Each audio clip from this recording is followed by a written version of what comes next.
pues ya más o menos acomodados. Muy buenas tardes a todos otra vez. Muchas gracias por acompañarnos otro jueves más en estas tertulias. Hoy hay que darle las gracias especialmente a nuestro ponente, no solo por estar aquí, como hacemos con todos, sino porque ha venido un poco afectado de una pertinaz gripe que ha pasado esta semana y tiene la garganta todavía un poco afectada. Así que le vamos a agradecer doblemente por el esfuerzo que hace estando hoy aquí con nosotros. Casi no necesita presentación Ángel Pascual Mezquita, pues porque casi es de esta tierra y bien conocido de todos los salmantinos. A su carrera como torero, siempre desde hace unos años hay que añadir la plantilla de ser el primer diestro doctorado en la universidad. En estos tiempos en los que se está hablando tanto de la cultura o no cultura de los toros, pues una figura como la suya es especialmente importante para reivindicar. Ángel Pascual Mezquita es doctor por la Universidad de Salamanca en Historia. Sus investigaciones y su trabajo de tesis, si no me equivoco, ha versado sobre la formación de los toreros y de alguna manera es de lo que viene a hablarnos esta noche, de la ética del torero, creo que también relacionada con sus aspectos culturales y de formación. Así que para no entretenernos más, ya le cedo la palabra. Le vuelvo a reiterar nuestro agradecimiento en nombre de toda la peña por el esfuerzo que ha hecho hoy en estar aquí con nosotros.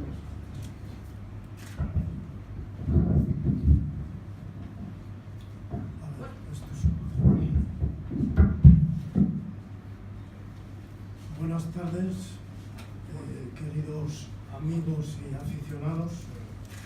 Es para mí un honor poder participar en estas tertulias que con tanto entusiasmo organiza la Peña Taurina Albero Chávez. Por lo que quiero expresar mi agradecimiento a su presidente Rafael Martín y a toda la junta directiva, especialmente a Marce, que es el alma mater de estas charlas, así como a todos los socios que componen la Peña. Pues gracias a ellos, Salamanca tiene un sitio de referencia taurina donde los aficionados a los toros podemos disfrutar asiduamente de unas amenas e ilustradoras veladas. Como muchos de ustedes ya saben, yo nací en Baracaldo, pero cuando tenía año y medio mis padres me llevaron con mis abuelos al pueblo zamorano de Carvajales de Alba, de donde es originaria toda mi familia. Y en este pueblo me crié, aunque en los veranos volvía a Baracaldo, donde asistía con mi padre a la Semana Grande de la Plaza de Toros de Vistalegre de Bilbao, de la que él era abonado. No obstante, la primera corrida que yo recuerdo haber visto fue en el Chofre, en San Sebastián. Recuerdo que toreaba chamaco, donde nos llevaba mi abuelo Braulio, a un primo mío y a mí, pues algunos años nos obsequiaba con unos días de vacaciones en Cestona, donde él iba a tomar las aguas de su entonces famoso balneario. De niño, en Carvajales, a la salida de la escuela, jugábamos al espanto, que es como se denomina en este pueblo el encierro de los toros por el campo, ya que más que un encierro es un desencierro, porque su ciencia consiste en espantar los toros cuando se están aproximando al pueblo, para que cada uno se vaya por donde quiera. La diversión y el mérito está en recadarlos, como allí se dice, o sea, en recogerlos y llevarlos a los toriles de la plaza, misión casi siempre imposible por el peligro que tienen los toros sueltos en el campo y por las múltiples y peligrosas circunstancias que concurren en estos festejos. Esta libre, a la vez que apasionada e irresponsable valentía con la que se viven los espantos es la que nos da una idea del carácter y de la forma de ser y de disfrutar con los toros que tienen los carvajalinos. Estos ejemplos de raza, de casta apasionada y exacerbada de las gentes de Carvajales, tanto de los que participaban corriendo en la plaza, como de los hombres y sobre todo de las mujeres, que desde los carros y los balcones animaban y comprometían a los mozos con sus chillidos, fue la primera prueba que yo viví sin siquiera darme cuenta de ello, de la importancia que tiene para los pueblos de España el valiente enfrentamiento del hombre con las violentas embestidas del toro, y cómo este enfrentamiento, esta demostración de inteligencia y de audacia humanas, están enraizadas en el pueblo español desde nuestra prehistoria, como muy bien puede comprobarse en la infinidad de pinturas rupestres repartidas por toda nuestra geografía. El mérito torero para estos apasionados aficionados era el de cortar los toros y pasárselos con garbo lo más cerca posible, así como el de ser capaces de cogerlos para regresarlos al toril.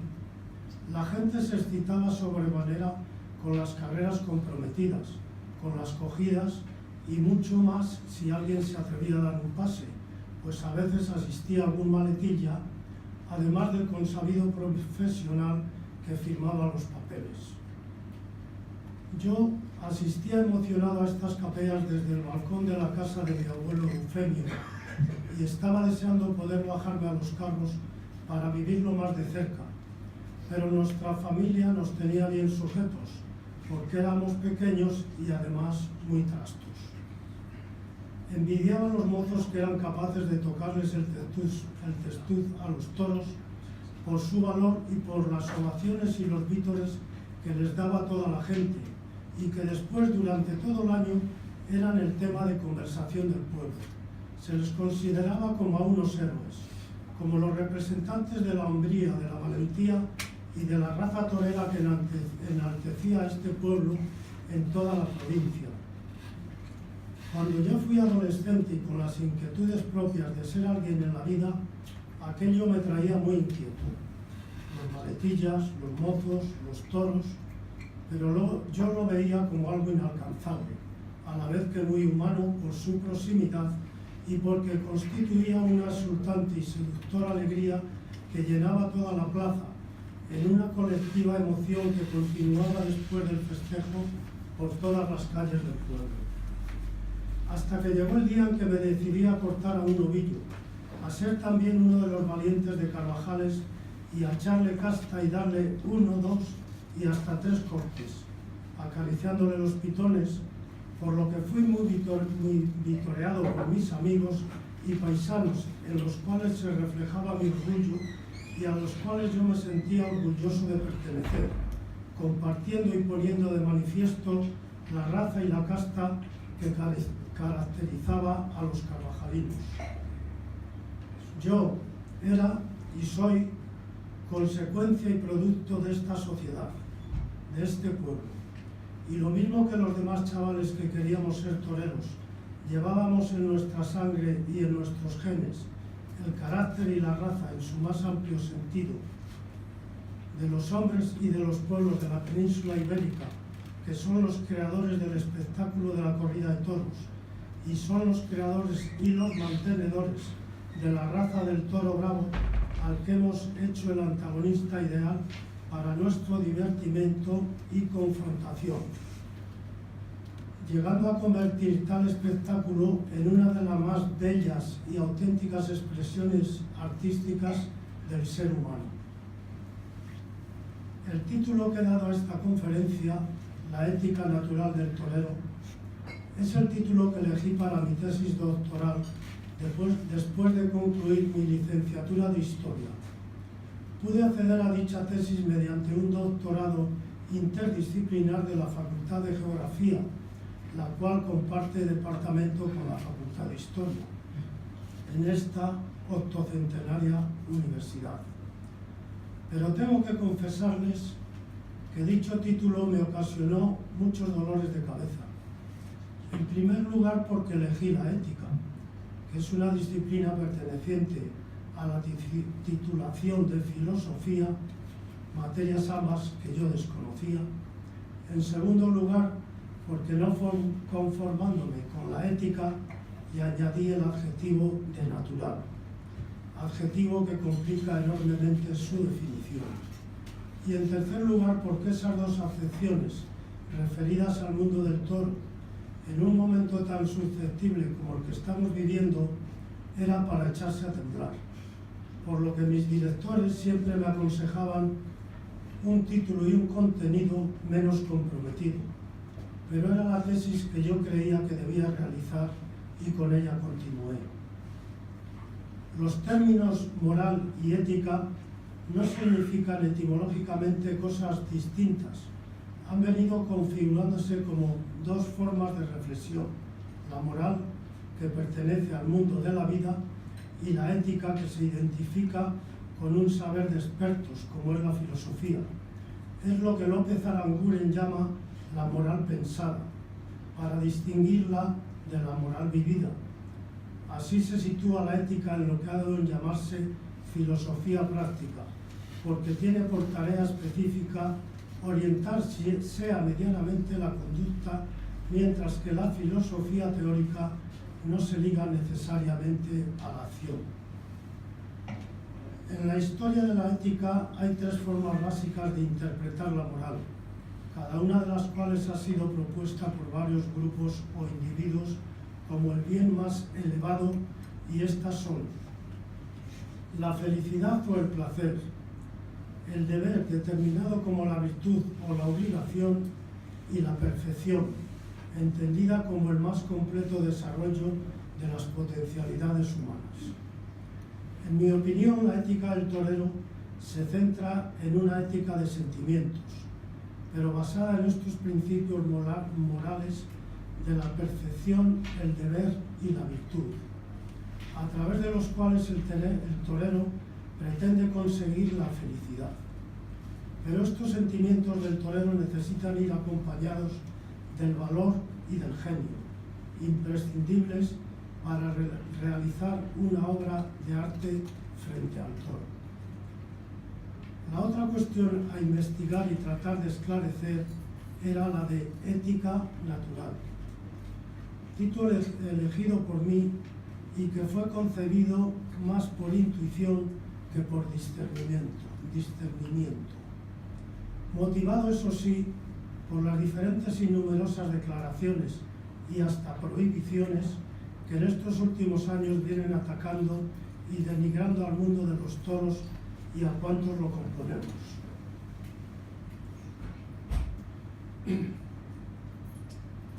Según diferentes tratadistas que a continuación comentaré, por ética natural se entiende la ética analizada desde una perspectiva más acorde con la vida cotidiana y las circunstancias del ser humano a pie de calle, más en concordancia con la práctica habitual del individuo y de la sociedad, frente a la hipótesis de la teoría reflexiva.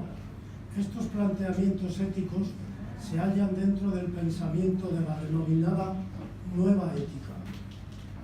Comenzaré mi análisis con la filósofa y catedrática de ética de la Universidad de Valencia, Adela Cortino, la cual en su obra 10 palabras clave en ética nos dice: en la ética se descubre a la conciencia moral de una época determinada, expresada ya sea en la conciencia o en el lenguaje.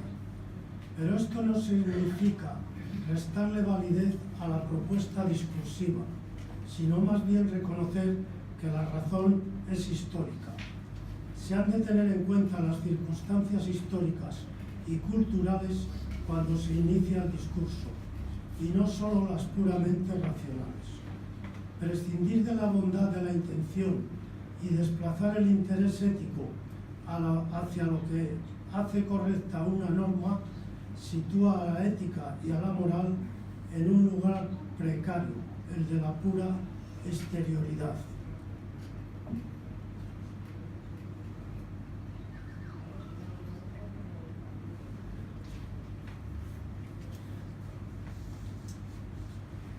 Es esta reflexión la que, a mi entender, debemos aplicar a la ética del torero, con los criterios que nos propone Adela Cortino, adentrándonos en los motivos culturales y en las circunstancias históricas que han llevado a los españoles a la instauración y celebración de las corridas de toros y al desarrollo del arte del toreo, desde la emoción y los sentimientos, y no solo desde el análisis superficial y muy discutible del sufrimiento del animal. Una cuestión más que preocupa de la cortina es el hecho de que el principio de la ética discursiva como legitimador de normas morales correctas se escriba sobre la apariencia de un principio de legitimación de las decisiones políticas, en una mala interpretación. Considera necesario cultivar la actitud dialógica de quien está interesado en conocer los intereses de los afectados por una norma, escuchar sus argumentos, exponer los propios y no dejarse convencer por intereses particulares, sino solo por los generalizables. De igual modo, a mi modo de ver, en el toreo ni el arte, ni la personalidad, ni la inspiración deben ser monopolizadas por ningún estamento de los poderes públicos, ni tampoco por los poderes económicos, aunque ambos hagan todo lo posible por mantener su control. Porque el arte, al igual que la ética, atiende a los fines y a los valores subjetivos de la belleza y de la estética, y no solo a las partes objetivas, las cuales son mucho más fáciles de comprar y de controlar.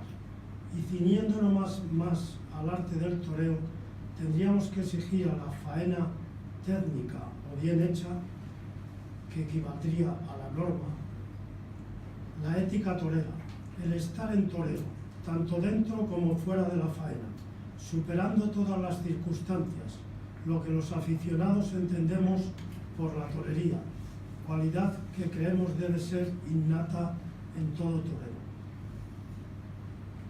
Otra especialista que he podido investigar es Victoria Camps, catedrática emérita de Filosofía Moral y Política de la Universidad Autónoma de Barcelona, la cual nos enuncia con el título Ética, Retórica y Política los nombres de las tres disciplinas que desde antiguo tendieron a confluir en el ejercicio de una misma actividad, en tanto que la respuesta orientada a dar sentido a las varias dimensiones de la existencia y a compensar las muchas insuficiencias y sinsabores que la vida trae consigo. La ética, nos dice, ha de ir a la zaga de los problemas que van surgiendo y ha de contaminarse inevitablemente de las incertidumbres y miserias que los mismos plantean. Para Victoria Camps, la acción humana, cuando es éticamente relevante, constituye el resultado de una lucha y una tensión entre dos polos irreductibles, dado que las dualidades son inevitables. No se trata de que la razón se imponga a las pasiones, ni la sociedad al individuo, ni el deber al sentimiento, sino de que la tensión entre los dos polos se mantenga siempre. En la tesis que esta catedrática propuso en su obra La imaginación ética, decía: puesto que la razón es impura, la ética ha de ser imaginativa. Nadie tiene la seguridad absoluta sobre lo que se debe hacer. La ética está compuesta por normas de conducta, pero no son leyes tasativas, por lo que están expuestas a las distintas y diferentes circunstancias y particularidades de cada individuo, de cada grupo y de cada sociedad. En el toreo, por ejemplo, tenemos unas normas para la lidia, pero estas siempre dependerán de las diferentes reacciones del toro para aplicarlas en una u otra medida. Y será la ética de cada torero la que, valiéndose de estas normas, acabe imponiendo la personalidad de su toreo. Del mismo modo que el aficionado no debe ir a la plaza con la idea preconcebida de lo que allí va a suceder, pues con ello pierde la emoción del misterio, que siempre son tanto el toro como el hombre. Y así, como nos dice Victoria Camps, la ética ha de ir siempre a la zaga de los problemas y no por delante de ellos. La ética como etos, como formación del carácter, como dotación y exigencia de sentido, esa idea que se remonta a Aristóteles y que ha sido recogida y pensada por tres nombres ilustres de la filosofía española, Ortega, Zubiri y Aranguren, la ética como energía, como proyecto de vida, como quehacer, la moralidad como lo contrario de la desmoralización. El hombre que decide ser torero precisa de una fuerza y de una vitalidad psíquica y física que le hacen estar continuamente afanado en su proyecto de vida, intentando perfeccionar un arte y un temperamento muy próximos al ideal de la moralidad ética y procurando, por tanto, alejar de él cualquier causa desalentadora. Esta energía que el torero pone en la faena, junto a la potente energía que el toro desprende con sus bravas embestidas, se transmite al público de los tendidos, el cual entra a participar y disfrutar de ellas dentro de esa búsqueda colectiva de la perfección, estableciéndose una comunión de entusiasmo y alegría,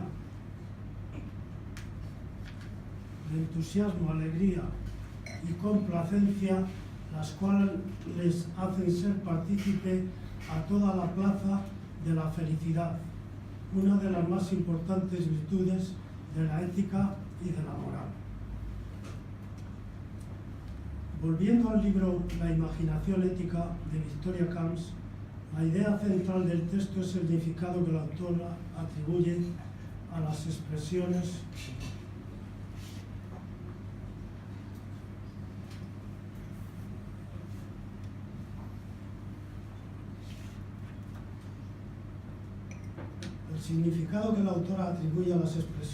ser libre y sentirse libre. Ser libre es ser responsable de los propios actos, ser coherente con uno mismo y no dejarse arrastrar por los demás, sean estos personas o cosas. Se siente libre quien se sabe independiente. Por el contrario, la uniformidad indica falta de libertad. El torero, a mi modo de entender, es una de las profesiones en que más se cumple este sentido de la libertad, pues su expresión en el ruedo es absolutamente libre al desarrollar su arte solo en el ruedo, siendo el toro su fuente trágica de inspiración, intentando dominar sus embestidas con la firmeza del temple y del sentimiento, e imprimiéndoles el compás del ritmo de su cintura, en una sinfonía de pétreas y efímeras esculturas que se quedarán grabadas para siempre en lo más profundo de nuestras retinas. Creo, sinceramente, que en el toreo se da una de las máximas expresiones de libertad que en todos los sentidos puede ostentar el ser humano, y que la corrida es el ágora o el foro más democrático de todos cuantos conozco. A continuación quiero exponer de la forma más concisa posible la obra de Esperanza Guisán, catedrática de Ética de la Universidad de Santiago de Compostela, titulada Ética sin religión, la cual forma parte de un conjunto de trabajos que tienen el objeto común de fundamentar y justificar una moral de la tierra, es decir, una moral que sirva a los intereses humanos, por ambigua que pueda parecer tal expresión. Comienza argumentándonos que el filósofo británico Noel Smith, en su obra Ethics, se apunta tantos positivos, tanto por sus valores implícitos,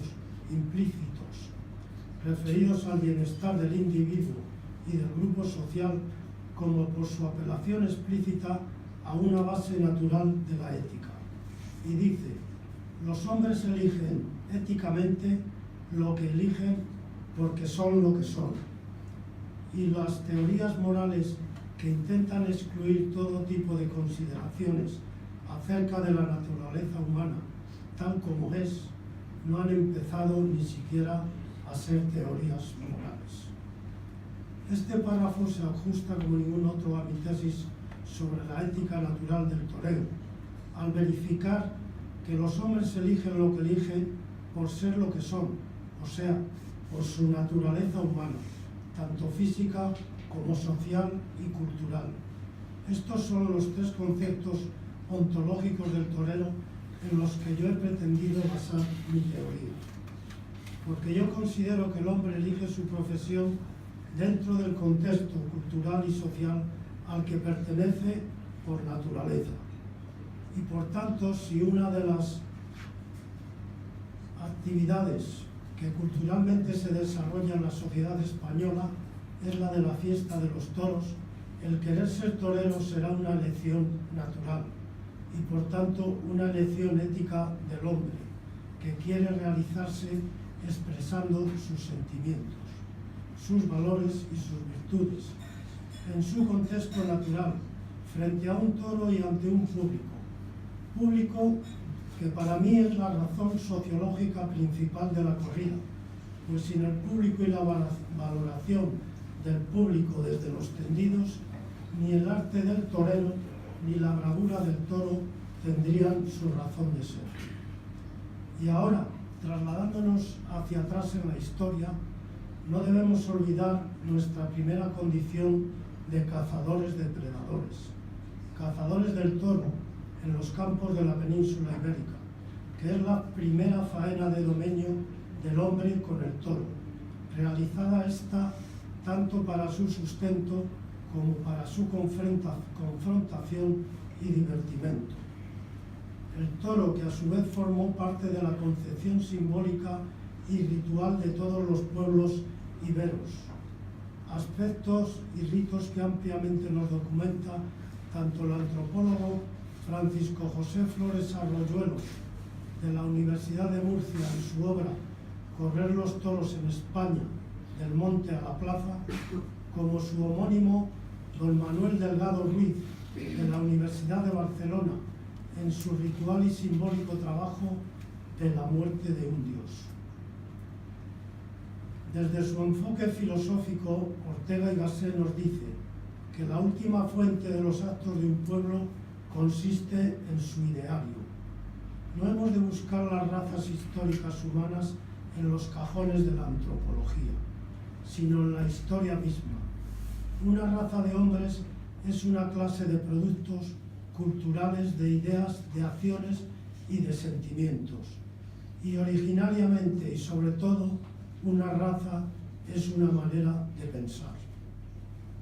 La afición y la pasión por los toros, bien en corridas o bien en festejos populares, es una de las cualidades comunes que nos une a todos los pueblos de España.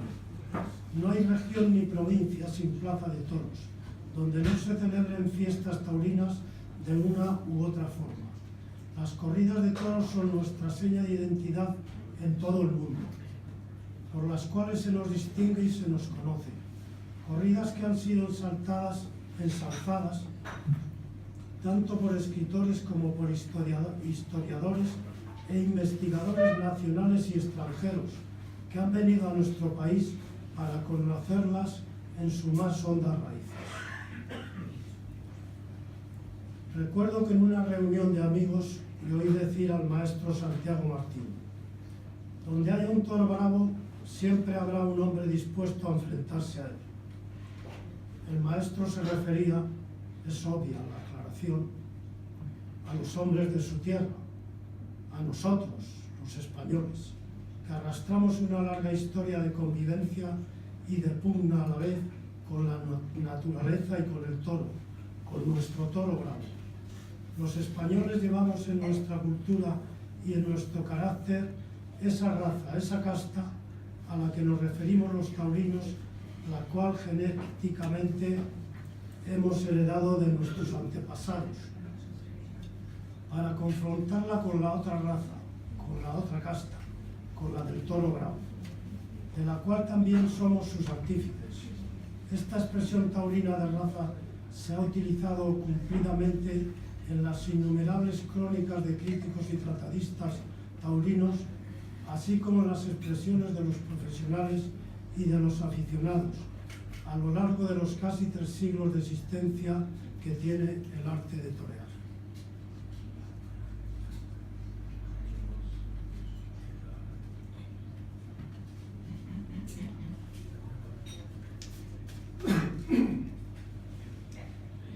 ilustrarla e ir acabando, pondré dos ejemplos. Andrés Vázquez, el torero zamorano, nos cuenta en su biografía Memorias de un torero, elaborada por Agapito Modroño, que la primera vez que se puso delante de una vaca en la plaza de Villalpando fue para alabar el honor de su familia, los Marcos. Ensuciado por su hermano Juan, que cuando vio a la vaca tan de cerca le pegó tal susto que soltó la muleta sobre los cuernos de la vaca, echó a correr y saltó la cancela de la puerta de la taberna. La vaca corrió la plaza con la muleta en los cuernos. La gente lo abucheaba y se reía. Y a mí, con pantalón corto, dice Andrés, me entró tal coraje que me sentí en el deber de limpiar la honra de la familia. Me tiré del tablao, le arranqué de las manos la muleta al velas, me planté delante de la vaca y le di 3 pases por alto intentando imitar las fotos de Juan Belmonte. Así como la denominada raza legítima, la que otros toreros heredaron de sus antecesores, como bien podemos comprobar en una enriquecedora y única autobiografía de Manolete titulada Manolete, otra época del toreo, al ser realizada en vida de este, en la Ciudad de México por el entonces periodista exiliado Antonio de la Villa. En ella, Manolete confiesa que siendo niño no tiene la menor idea de que sintiera un solo estímulo por torear. Y luego dice, el héroe en la vida solo responde a las circunstancias. Si yo en mi casa hubiera tenido las comodidades y el desahogo de los niños pudientes, otra cosa hubiera sido. Pero me ocurrió lo que al predestinado triste, que tiene en su sangre la enfermedad dormida. En mi sangre había ese virus torero que empieza en mi tío abuelo, sigue en sus hijos, deriva hacia mi padre y estalla en mí como algo de lo que no podía librar. Señoras y señores, esta es mi hipótesis sobre la ética natural del torero, que me gustaría sintetizar como la confrontación entre 2 razas. La raza del toro de Lidia y la raza del torero. En definitiva, el genio y la inteligencia del hombre español, que ha sido y sigue siendo el autor del espectáculo, del toro y del arte de torear. Desde su más hondo sentimiento, nuestro inmortal poeta Miguel Hernández nos dejó escrito: ¿quién habló de echar un yugo sobre el cuello de esta raza? ¿Quién ha puesto al huracán jamás ni yugos ni trabas? Ni quién al rayo detuvo, prisionero en una jaula. Hombres que entre las raíces, como raíces gallardas, vais de la vida a la muerte, vais de la nada a la nada. Los bueyes mueren vestidos de humildad y olor a cuadra, las águilas, los leones y los toros de arrogancia, y detrás de ellos el cielo ni se enturbia ni se acaba. Muchas gracias.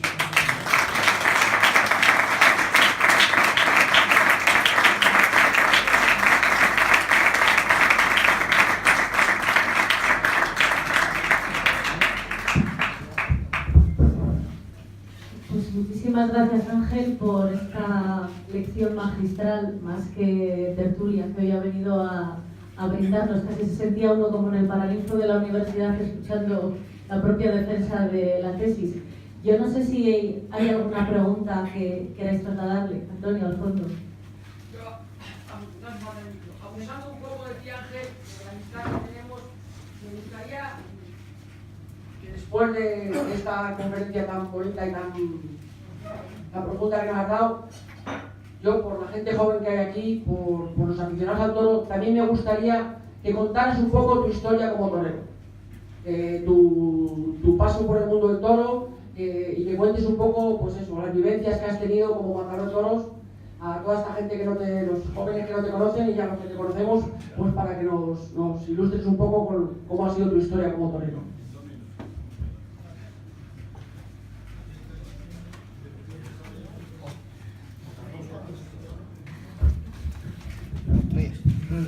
Lo de la historia yo lo veo un poco largo. Lo puedo resumir en una palabra: afición. Entonces, la afición es, como he dicho aquí, lo que te hace vivir por ello, sentir por ello y ser por ello. Por ser torero y por... a mí lo que más me ha preocupado es perfeccionar el toreo, el conseguir ese toreo de arte y de clase y de pureza que pueda llegar al aficionado y que transmita esas emociones que hagan a la gente salir contenta y toreando de la plaza.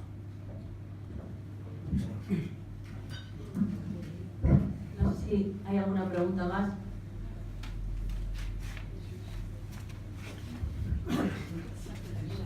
Yo, siguiendo a la autora valenciana que has citado, que ya no me acuerdo del nombre, Victoria Camps, y que hablaba de los sentimientos, la primera, Adela Cortina, que hablaba de los sentimientos, que decía que los sentimientos eran una parte importantísima de la estructura de cada uno de nosotros, también de la estructura de un torero.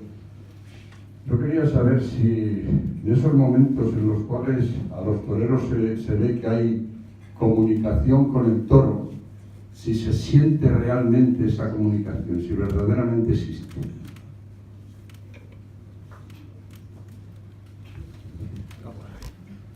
¿Comunicación en qué sentido? Yo creo que te entiendo. Si verdaderamente hay una comunicación como si estuviésemos hablando tú y yo, si hay realmente que el toro te dice a ti algo y que tú con los pases y con la forma de dirigirle le estás diciendo algo al toro, si verdaderamente eso se siente y cómo se transmite.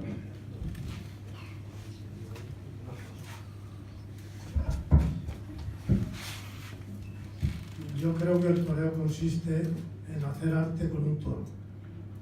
Entonces, cuando tú consigues, a base de la lidia y a base del valor y de la técnica y del sentimiento, para crear arte hay que hacer sentimiento, que ese toro se acople a tu toreo, porque tienes que hacer que las embestidas del toro se acoplen a tu toreo, entonces hay una conjunción entre el toro y el torero.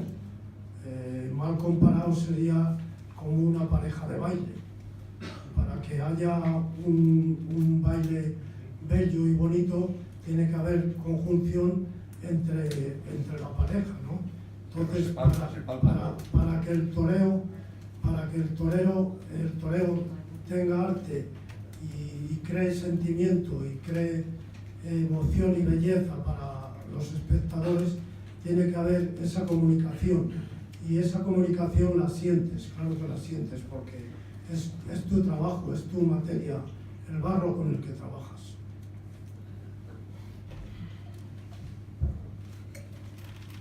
¿Alguna pregunta más?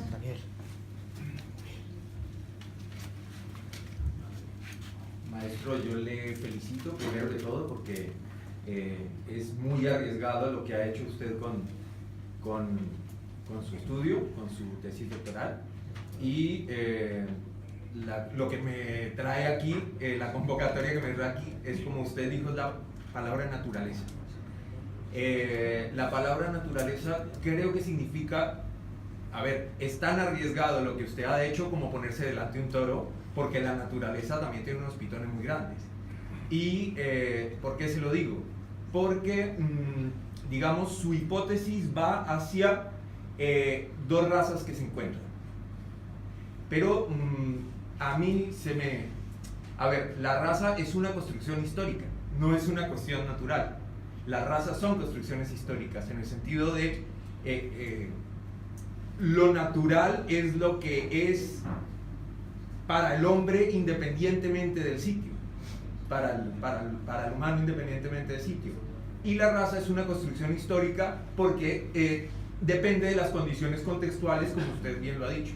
O sea, allí pienso que podría haber un problema de esos que los filósofos llaman epistemológico y metodológico en términos de la naturaleza, porque, como le dijera, si nos vamos a la cuestión discursiva, usted ha citado a De la Cortina, digamos que la cuestión discursiva, la fundamentación discursiva, se basa en consensos. Y en este momento hay un consenso que es contrario a la raza de la que usted habla. Entonces, digamos un consenso social en términos de rechazar algo que ha dado la raza de esta tierra. Entonces, ¿cómo solucionaría usted ese consenso dialógico, que es muy complicado de explicar, pero con las necesidades de expresión estética, artística y de sentimientos de la raza? Esa es mi pregunta.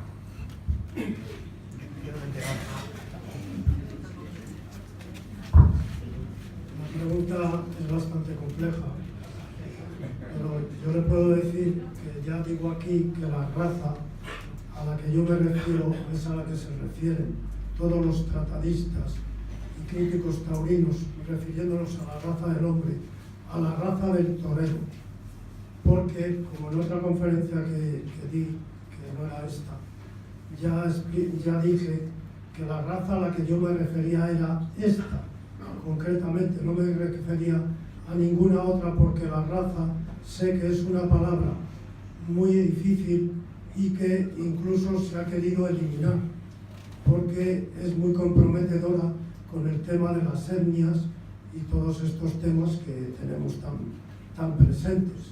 Entonces, la raza a la que nos referimos aquí en el toro es a la raza del hombre como al genio del hombre, al genio, y la raza del toro, la casta del toro, la bravura. Es a lo que me refiero yo aquí con la palabra raza.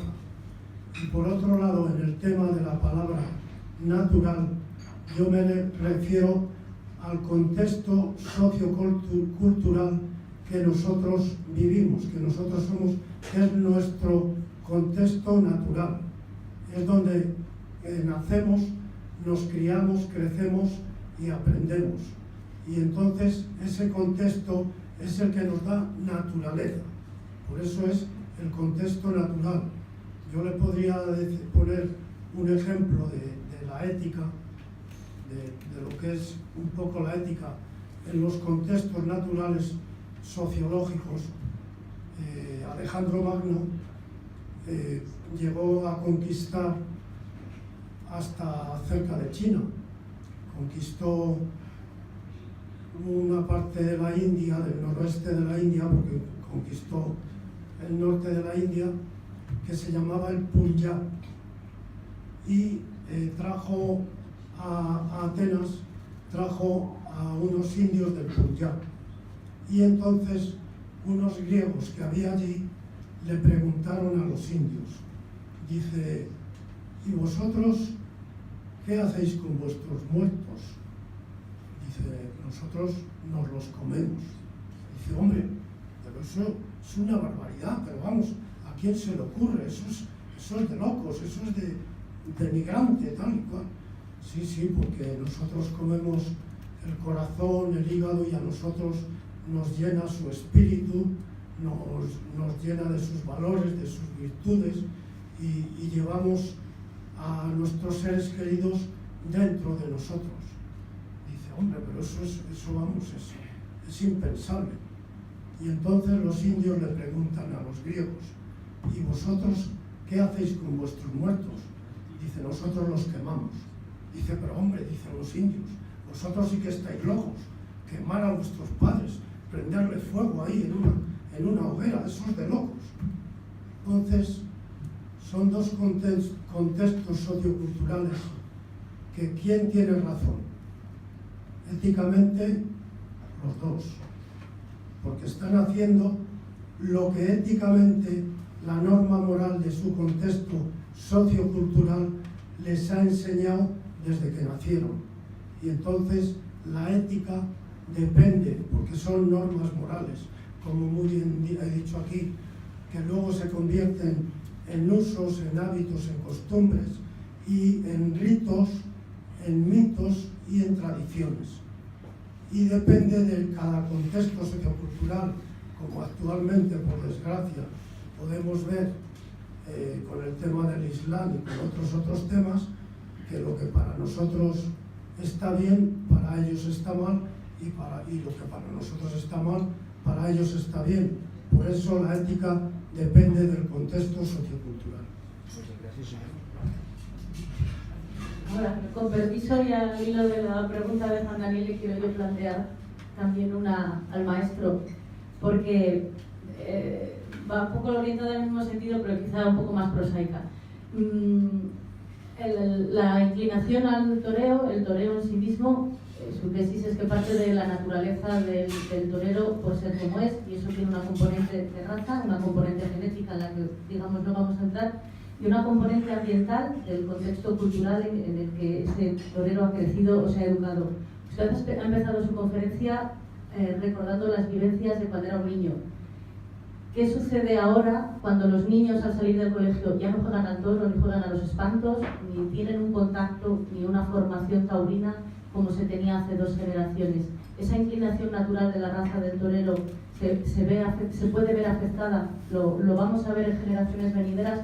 ¿O hay algo superior, digamos, dentro de ese concepto de raza, sea el que sea, que se va a sobreponer a esa circunstancia que a mí particularmente y como aficionada me preocupa? Hombre, yo me asombra que en las escuelas taurinas haya tanto chaval queriendo ser torero, porque la verdad que tienes mucha razón en lo que dices. Yo desde pequeño pues ya entré en contacto, digamos, con el ambiente, con el mundo del toro, con el contexto sociocultural, como decía antes, que era taurino por excelencia. Los toreros, las figuras, los toreros eran entonces ídolos para el pueblo español, ¿no? Siguen siendo, pero ya no en la misma medida. Entonces a mí me asombra que ahora mismo las escuelas tengan tantos alumnos. Así como Bendigo, yo formé parte de una escuela taurina, quiero decir, como alumno, y bendigo el que haya las escuelas taurinas, porque yo viví bastantes años la vida de maletilla por las capeas y por las tapias de los tentaderos, y bueno, tiene sus vivencias, pero tiene muchos riesgos, y mucho riesgo de que el hombre no acabe con su vida muy bien, porque estás expuesto a muchos peligros, no ya solo al del toro, sino a los peligros de la vida y de la calle. Y creo que esto, las escuelas taurinas, es una bendición ahora para los chavales, tener maestros que te enseñan lo que antes te costaba aprender años y años, si es que lo aprendías, a base de golpes, y aparte de eso, tener la ayuda de tener vacas, tener novilladas, todo esto. Yo me maravilla, como te digo, que siga habiendo tantos chavales, y pienso que mucha culpa de ello tiene la televisión, porque claro, es un medio que antes no existía, teníamos otra forma de hacernos toreros, pero ahora mismo la televisión da una publicidad grandísima, y yo creo que puede tener parte de culpa de este tema. Y abusando un poco, voy a hacerle otra pregunta, porque ha hablado de, por supuesto, el toreo como arte, y el arte no debe estar sometido ni a los poderes económicos ni políticos. Desgraciadamente sí que lo está, o en diferentes aspectos del toreo sí que actualmente está sometido a esos poderes, o esa es mi apreciación personal. Y por otra parte habla del torero como el ser la máxima expresión de la libertad. Eso en un momento en el que efectivamente el toreo no está libre de ese yugo de poderes políticos y económicos, ¿cómo se conjuga? ¿Cómo lo percibe? Bueno, por desgracia, digamos que hay dos partes. Una, la que es el comercio, o el espectáculo desde su punto comercial, y otra la que es el artístico, el arte, ¿no? Entonces, en el comercio, que además es necesario para que pueda existir el espectáculo, pues qué duda cabe que manda el dinero y que mandan los poderes, llámese económicos, a veces políticos, y qué duda cabe que ahí mandan. Yo a lo que me refiero de la libertad del torero es en el ruedo y delante del toro. Ahí está solo y ahí no manda nadie en él. Y aunque los poderes económicos, ya no voy a decir políticos, manden en el comercio del toro, siempre el torero, que es capaz de ser figura del torero, que yo sé que es muy difícil porque hay que tener unas condiciones muy especiales para ser figura del torero, siempre ese torero, a pesar de que los poderes económicos controlen el comercio del espectáculo, ese torero va a ser figura y va a llevar arriba. ¿Alguna cuestión más? ¿Nadie tiene nada más que preguntarle al maestro? Un momentito.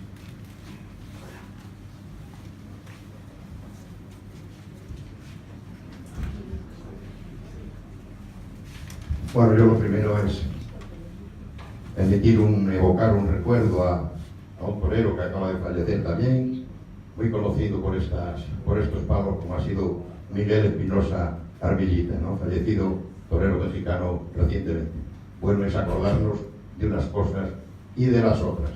Y luego introduciendo en el mundo de la ética, como nos ha querido presentar aquí nuestro buen amigo Mezquita, la verdad que es un tema farragoso, ¿no? Meterse en el problema de la ética, de la naturalidad, de la raza, de los conceptos, pues la verdad es que se me hace difícil. Y no simplemente, para terminar, es introducir un concepto y a ver cómo lo ve, ¿no? Y es que, como dice Wall, catedrático, Francis Wall, catedrático de la Escuela Normal Superior de la Universidad de París, la muerte del toro es el fin necesario de la corrida. Y dice que la ética del toreo está repleta de códigos.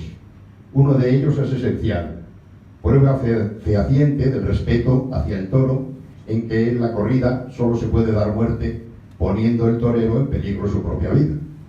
El deber de arriesgar la propia vida es el precio que uno tiene que pagar para tener derecho de matar al animal. Yo creo que con esa introducción, creo que muchas veces por lo que viene a rubricar, ¿no? Un poquito lo que es realmente la ética del toreo, ¿no?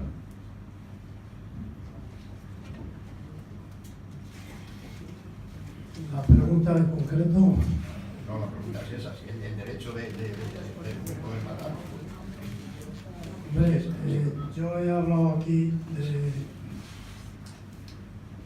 de cómo se empezó a relacionar el hombre con el toro, en España hablo, trayendo al toro desde el monte a la plaza, que fueron las primeras, que por eso luego se llamaron corridas, porque en realidad la palabra corrida viene de correr, no de ser el espectáculo en la plaza de toros, sino de la corrida por la calle. Entonces, el hombre, los hombres españoles, traían los toros del monte a la plaza, en primer lugar para sustento y en segundo lugar para divertimento. Entonces ahí entramos en las dos filosofías del hombre, que es el ser y el tener. El tener por el sustento que nos da el toro, con la carne, la piel y las demás cosas que se utilizan, y el ser por la demostración del hombre de poder demostrar que es un ser superior, de inteligencia, de valor, de audacia, delante de ese toro, y poderlo demostrar. Se traían los toros para para celebrar las bodas, y entonces el novio tenía que demostrar a la dama su valentía manchando con un trapo blanco con la sangre del toro, y de ahí viene un poco todo el ritual taurino. No sé cómo me quieres decir lo de sí. Entonces, para demostrar su superioridad, su inteligencia y su valor, el final tiene que ser la muerte del toro. Y es donde te puedo llegar. No sé si te puedo explicar algo más. No, era simplemente introducir el rigor ético del hombre que tiene que matar al toro, y tiene que hacerlo en esos momentos de vida y muerte que tiene que solucionar. ¿Entiendes? Ese es un problema ético. Y ese es el que tiene que resolver, ¿no? Bueno, lo de la muerte del Y toro... tiene que estar preparado el torero para poder morir, y eso le da caché suficiente para poder matar al toro. Lo de la muerte Un del individuo toro que esté preparado para morir, que se discute mucho ahora, es un tema histórico. Y sabes tú que las corridas de toros empezaron simplemente casi por lo que es la muerte. Apenas había lances y muletazos, era la muerte del toro.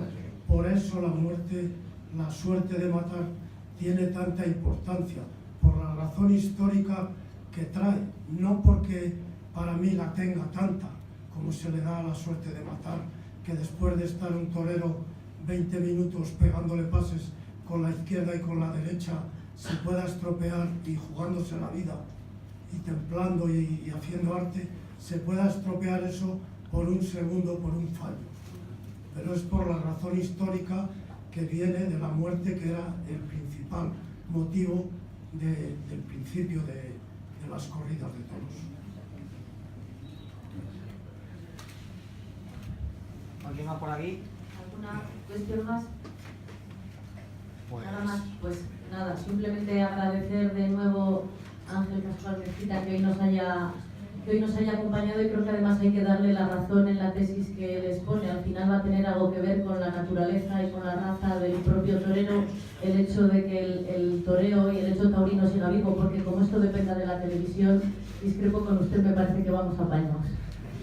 Muchísimas gracias a todos por acompañarnos un jueves más. Muchísimas gracias a Ángel Pascual Mezquita y hasta el próximo jueves.